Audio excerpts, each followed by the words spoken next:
ಶ್ರೀ ಗುರು ರಾಘವೇಂದ್ರ ರಾಯರ ಈ ಪವಾಡದ ಕಥೆಯನ್ನು ಒಮ್ಮೆ ಕೇಳಿ ಸಾಕು, ನಿಮ್ಮ ಜೀವನದಲ್ಲಿ ಎಲ್ಲವೂ ಸರಿ ಹೋಗುತ್ತದೆ. ಆಧ್ಯಾತ್ಮ ಕನ್ನಡ ಚಾನಲ್ಗೆ ಸ್ವಾಗತ. ನೀವು ನಮ್ಮ ಚಾನಲ್ಗೆ ಮೊದಲ ಬಾರಿಗೆ ಬಂದಿದ್ದರೆ ದಯವಿಟ್ಟು ನಮ್ಮ ಚಾನಲ್ ಅನ್ನು ಸಬ್ಸ್ಕ್ರೈಬ್ ಮಾಡಿ, ಪಕ್ಕದಲ್ಲಿರುವ ಬೆಲ್ ಐಕಾನ್ ಅನ್ನು ಕ್ಲಿಕ್ ಮಾಡಿ. ಅತ್ಯದ್ಭುತ ಅನುಭವಕ್ಕೆ ದಯವಿಟ್ಟು ಇಯರ್ಫೋನ್ ಬಳಸಿ. ಇದು ರಾಘವೇಂದ್ರ ಸ್ವಾಮಿಗಳ ಪವಾಡವನ್ನು ಸಾರುವ ಒಂದು ಕತೆ. ಬಹಳ ಹಿಂದೆ ಮೈಸೂರು ರಾಜ್ಯದಲ್ಲಿ ಮಂಡ್ಯ ರೈಲ್ವೆ ಸ್ಟೇಷನ್ ಹತ್ತಿರ ಉಮ್ಮಡಿಹಳ್ಳಿ ಎನ್ನುವ ಹಳ್ಳಿ ಇತ್ತು. ಈ ಊರಿನಲ್ಲಿ ಒಬ್ಬ ಋಷಿ ಇದ್ದರು. ಅವರು ದತ್ತಾತ್ರೇಯ ಗುರುಗಳನ್ನು ಆರಾಧಿಸುತ್ತಾ 12 ವರ್ಷಗಳಿಂದ ಮೌನ ವ್ರತ ಆಚರಿಸುತ್ತಿದ್ದರು. ಈ ಋಷಿಗಳು ಯಾವುದೇ ಕಾರಣಕ್ಕೂ ಯಾರ ಜೊತೆಯಲ್ಲೂ ಮಾತನಾಡಬಾರದು ಎಂದು ನಿರ್ಧರಿಸಿ ಮೌನ ವಹಿಸಿದ್ದರು. ಇವರು ವಾಸ ಮಾಡುತ್ತಿದ್ದದ್ದು ಒಂದು ಮಠದಲ್ಲಿ. ಪ್ರತಿದಿನ ಇವರ ದರ್ಶನ ಪಡೆಯಲು ಅಕ್ಕಪಕ್ಕದ ಊರುಗಳಿಂದ 100 ಜನ ಬರುತ್ತಿದ್ದರು.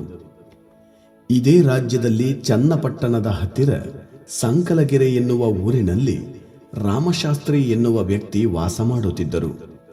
ಈ ವ್ಯಕ್ತಿ ಬಹಳ ನಿಷ್ಠಾವಂತರಾಗಿದ್ದು ಆಚಾರ ವಿಚಾರ ಎಲ್ಲದರ ಮೇಲೆ ಅವರಿಗೆ ನಂಬಿಕೆ ಮತ್ತು ಗೌರವ ಇತ್ತು.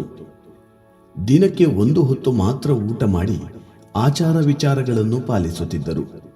ಈ ವ್ಯಕ್ತಿ ಕೂಡ ಒಂದು ದಿನ ಮೌನ ವ್ರತದಲ್ಲಿದ್ದ ಈ ಋಷಿಯ ದರ್ಶನ ಪಡೆಯಲು ಉಮ್ಮಡಿಹಳ್ಳಿಗೆ ಬಂದರು. ಅಲ್ಲಿ ಆ ಋಷಿಗಳು ತಮ್ಮ ಕೈಯಾರೆ ಅಲ್ಲಿಗೆ ಬಂದ ಭಕ್ತರಿಗೆ ಊಟ ಬಡಿಸುತ್ತಿದ್ದುದನ್ನು ನೋಡಿದರು. ಅಲ್ಲಿ ರಾಮಶಾಸ್ತ್ರಿ ಯಾವುದೇ ಕಾರಣಕ್ಕೂ ಋಷಿಗಳಿಂದ ಊಟ ಸ್ವೀಕರಿಸಲಿಲ್ಲ. ತಾವು ಅನುಸರಿಸುತ್ತಿದ್ದ ಆಚರಣೆ ಬಗ್ಗೆ ಕಟ್ಟುನಿಟ್ಟಾಗಿದ್ದರು. ಹಾಗೆಯೇ ಉಪವಾಸ ಸಹ ಮಾಡುತ್ತಿದ್ದರು. ಹಾಗಾಗಿ ರಾಮಶಾಸ್ತ್ರಿ ಋಷಿಗಳಿಂದ ಊಟ ಸ್ವೀಕರಿಸಲಿಲ್ಲ. ಆಗ ಋಷಿಗಳು ಕೈಯಲ್ಲಿ ಊಟ ಹಿಡಿದು ಒಂದು ಮಂತ್ರ ಜಪಿಸಿದರು. ನಂತರ ಅದನ್ನು ರಾಮಶಾಸ್ತ್ರಿಗೆ ನೀಡಿದರು. ಈಗ ರಾಮಶಾಸ್ತ್ರಿ ಒಂದು ಮಾತನ್ನು ಆಡದೆ ಏನೂ ಗೊತ್ತಿಲ್ಲದ ಹಾಗೆ ಊಟ ತಿಂದು ಮರುದಿನ ಬೆಳಗ್ಗೆ ಸಂಕಲಗೆರೆಗೆ ಹೋದರು.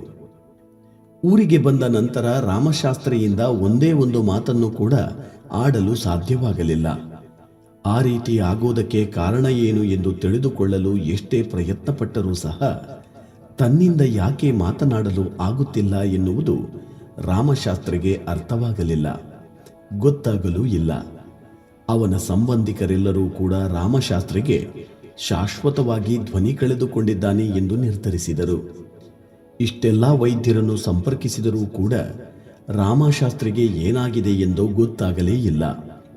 ದಿನಗಳು ಕಳೆದರು, ತಿಂಗಳುಗಳು ಕಳೆದರೂ ರಾಮಶಾಸ್ತ್ರಿಯ ಧ್ವನಿ ವಾಪಸ್ ಬರಲೇ ಇಲ್ಲ. ಕೊನೆಗೆ ಒಂದು ದಿನ ರಾಮಶಾಸ್ತ್ರಿಗೆ ಯೋಗಾನಂದ ಎನ್ನುವ ವೈದ್ಯರ ಪರಿಚಯವಾಯಿತು. ಅವರು ರಾಮಶಾಸ್ತ್ರಿಗೆ ಒಂದು ಸಲಹೆ ನೀಡಿದರು. ಈ ಕೂಡಲೇ ಮಂತ್ರಾಲಯಕ್ಕೆ ಹೋಗಿ ರಾಘವೇಂದ್ರ ಸ್ವಾಮಿಗಳ ಸೇವೆ ಮಾಡು, ಆಗ ಮಾತ್ರ ನಿನ್ನ ಸಮಸ್ಯೆ ಪರಿಹಾರ ಆಗುತ್ತದೆ ಎಂದು ಹೇಳಿದರು. ಈ ಸಲಹೆಯ ಮೇರೆಗೆ 1872ರ ಕೃಷ್ಣ ತ್ರಯೋದಶಿ ದಿನದಂದು ರಾಮಶಾಸ್ತ್ರಿ ಮಂತ್ರಾಲಯಕ್ಕೆ ಹೋದರು. ತುಂಗಭದ್ರಾ ನದಿಯಲ್ಲಿ ಪುಣ್ಯ ಸ್ನಾನ ಮಾಡಿ ರಾಯರ ಸೇವೆ ಶುರು ಮಾಡಿದರು. ರಾಮಶಾಸ್ತ್ರಿ ಅವರಲ್ಲಿ ಎಷ್ಟರ ಮಟ್ಟಿಗೆ ಭಕ್ತಿ ಮೂಡಿತು ಎಂದರೆ, ಗುರುರಾಯರಿಗೆ ಸೇವೆ ಶುರು ಮಾಡಿದ ನಂತರ 1 ವಾರಗಳವರೆಗೂ ದಿನಕ್ಕೆ 1 ಹೊತ್ತು ಮಾತ್ರ ಊಟ ಮಾಡುತ್ತಿದ್ದರು. ಅಲ್ಲಿದ್ದ ನಂಬಿಕೆ ಏನು ಎಂದರೆ, ರಾಯರು ಸೇವೆ ಮಾಡುವ ಭಕ್ತರ ಕನಸಿನಲ್ಲಿ ಬಂದು ಅವರ ಎಲ್ಲ ಸಮಸ್ಯೆಗಳಿಗೆ ಪರಿಹಾರ ನೀಡುತ್ತಾರೆ ಎನ್ನಲಾಗಿತ್ತು. ಆದರೆ ಅಂಥದ್ದೇನೂ ನಡೆಯಲಿಲ್ಲ. ಇದರಿಂದ ರಾಮಶಾಸ್ತ್ರಿಗೆ ನಿರಾಸೆಯಾಯಿತು. ಆದರೆ ತಾಳ್ಮೆ ಕಳೆದುಕೊಳ್ಳದೆ ಸೇವೆಯನ್ನು ಮುಂದುವರೆಸಿದರು. 2-3 ದಿನಗಳು ಕಳೆಯಿತು. ಆದರೆ ರಾಯರು ಕನಸಿನಲ್ಲಿ ಬರಲಿಲ್ಲ.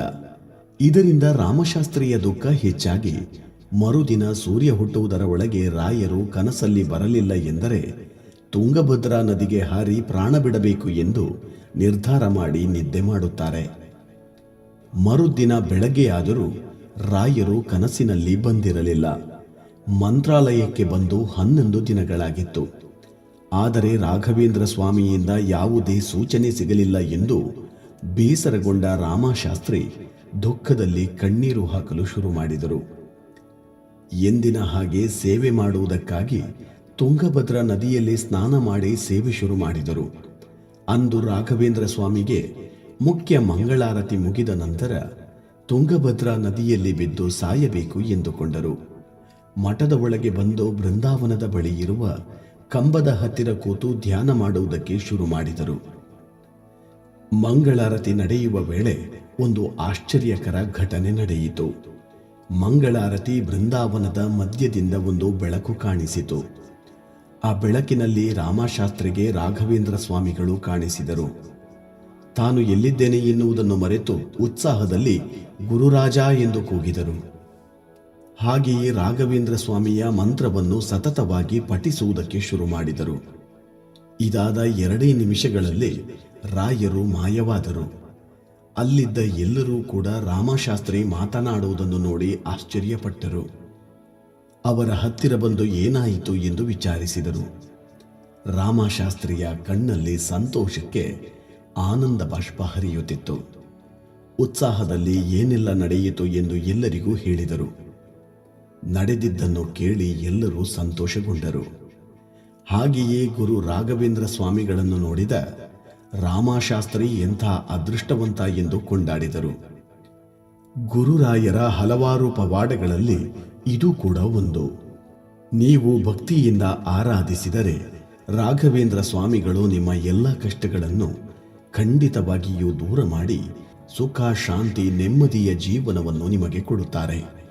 ಇಂತಹ ಮತ್ತಷ್ಟು ವಿಡಿಯೋಗಳಿಗಾಗಿ ನಮ್ಮ ಆಧ್ಯಾತ್ಮ ಕನ್ನಡ ಚಾನಲ್ ಅನ್ನು ಸಬ್ಸ್ಕ್ರೈಬ್ ಮಾಡಿ.